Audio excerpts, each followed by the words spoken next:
ಇದೀಗ ಬೆಂಗಳೂರಿನ ಇತರ ಪ್ರಮುಖ ಸುದ್ದಿಗಳನ್ನು ಫಟಾಫಟ್ ಅಂತ ನೋಡೋಣ ಜಸ್ಟ್ 5 ನಲ್ಲಿ. ಅಕ್ರಮವಾಗಿ ಕಸ ಸುರಿಯುತ್ತಿದ್ದ ಟ್ರ್ಯಾಕ್ಟರ್ ಅಡ್ಡಗಟ್ಟಿದ ಬೆಟ್ಟದಾಸನಪುರದ ನಿವಾಸಿಗಳ ಮೇಲೆ ಗ್ಯಾಂಗ್ ದಾಳಿ ಮಾಡಿದೆ. ಪ್ರಮೀಳಾ ಮತ್ತು ಜಯರಾಜ್ ಮೇಲೆ ಹಲ್ಲೆ ನಡೆಸಲಾಗಿದೆ. ತುಂಗಾ ಬಡಾವಣೆ ನಿವಾಸಿಗಳು ಮೊನ್ನೆ ಅಕ್ರಮವಾಗಿ ಕಸ ಸುರಿಯುತ್ತಿದ್ದ ಟ್ರ್ಯಾಕ್ಟರ್ ತಡೆದು ಪೊಲೀಸರಿಗೆ ಮಾಹಿತಿ ನೀಡಿದ್ರು. ಆದರೆ ಪೊಲೀಸರಿಗೂ ಮೊದಲೇ ಸ್ಥಳಕ್ಕೆ ಬಂದ ಕಸ ಸುರಿಯುತ್ತಿದ್ದವರ ಗ್ಯಾಂಗ್ ದಾಳಿ ಮಾಡಿದೆ.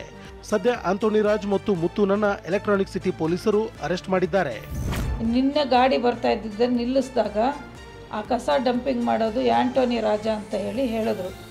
ಸರಿ, ನಾವು ಗಾಡಿ ನಿಲ್ಲಿಸ್ಬಿಟ್ಟು ಪೊಲೀಸ್ ಅವ್ರನ್ನ ಕರೆದ್ವಿ. ನಾವು ವಯಸ್ಸೆಲ್ಲ ಬರೋಷ್ಟರೊಳಗಡೆ ಅವ್ರ ಫ್ಯಾಮ್ಲಿಯವರೆಲ್ಲ ಬಂದು ನನ್ನ ಹೊಡೆದು, ಜಯರಾಜ್ ಅವ್ರನ್ನ ಹೊಡೆದು ಫುಲ್ಲು ಬ್ಲಡ್ಡು ಸರ್ ಎಲ್ಲ ಹೇಳ್ಬೇಕಂದ್ರೆ ಆಫ್ ಮಲ್ಡ್ರೆ ಮಾಡೋಕ್ಕೆ ಬಂದಿದ್ದಾರೆ ಅಂತ ಅವರು.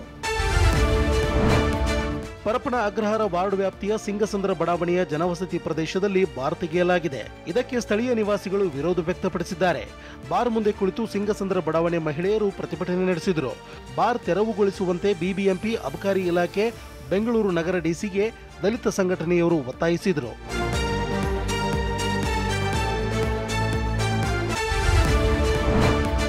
ವೇತನ ಹೆಚ್ಚಳ, ಸೇವಾ ಭದ್ರತೆ ಸೇರಿ ವಿವಿಧ ಬೇಡಿಕೆ ಈಡೇರಿಸುವಂತೆ ಒತ್ತಾಯಿಸಿ ಬೆಂಗಳೂರಿನಲ್ಲಿ ಸ್ಟಾಫ್ ನರ್ಸ್ಗಳು ಅನಿರ್ದಿಷ್ಟಾವಧಿ ಹೋರಾಟಕ್ಕೆ ಇಳಿದಿದ್ದಾರೆ.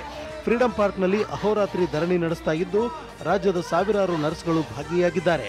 ಪ್ರತಿಭಟನೆ ಹಿನ್ನೆಲೆಯಲ್ಲಿ ಆರೋಗ್ಯ ಸಚಿವರಿಗೆ ಮಹಿಳಾ ಆಯೋಗದ ಅಧ್ಯಕ್ಷೆ ಪತ್ರ ಬರೆದಿದ್ದು ಬೇಡಿಕೆ ಈಡೇರಿಸುವಂತೆ ಮನವಿ ಮಾಡಿದ್ದಾರೆ.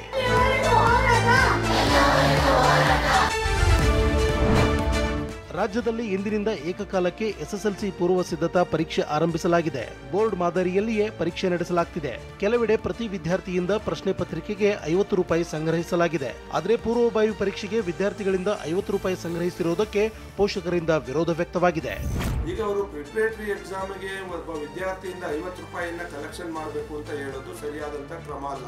ಯಾಕೆಂದ್ರೆ ಈಗ ಆಲ್ರೆಡಿ ಇವರಿಗೆ ಮಕ್ಕಳ ಕಲ್ಯಾಣ ನಿಧಿನಲ್ಲಿ, ಶಿಕ್ಷಕರ ಕಲ್ಯಾಣ ನಿಧಿನಲ್ಲಿ ಬಹಳಷ್ಟು ಹಣ ಇರೋದ್ರಿಂದ ಇವರು ಯಾಕೆ ಒತ್ತಡ ಏರ್ತಾ ಇದ್ದಾರೆ ಅನ್ನೋದು ನಮ್ಗೆ ಅರ್ಥ ಆಗ್ತಾ ಇಲ್ಲ.